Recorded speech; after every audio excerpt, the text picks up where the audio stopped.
ജപ്പാനില് ഏത് സമയം ഭൂമി കുലുക്കണ്ട് അറിയാൻ എനിക്ക്. എന്താ കാരണം? ജപ്പാൻ എന്ന് പറഞ്ഞ് കടലിന്റെ മുകളിൽ ഇങ്ങനെ ഓളം തട്ടി ഇങ്ങനെ നടക്കണ ഒരു സ്ഥല. അപ്പൊ ഈ കടലിന്റെ 4 വശത്തുനിന്നും തിരമാല ഇങ്ങനെ അങ്ങോട്ട് വന്നിങ്ങനെ അങ്ങോട്ട് അടിക്കുമ്പോ ജപ്പാൻ കിടന്നിങ്ങനെ ഇളകും. അങ്ങനെയാണ് അവിടെ ഭൂമി കുലുക്കം ഉണ്ടാവണേ.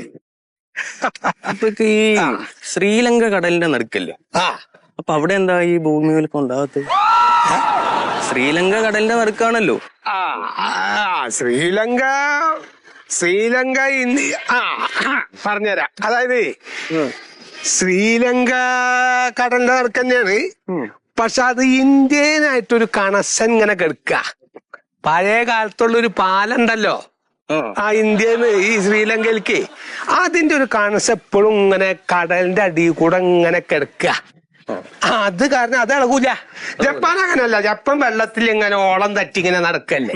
അങ്ങനെയാണ് അവിടെ ഭൂമി കുലുക്കം ഉണ്ടാവണേ. ഒന്നിട്ട് വരും. ശരി ശരി ശരി. പലക്ക് കാര്യം കൊടുത്തിട്ടില്ലേ? അതെ.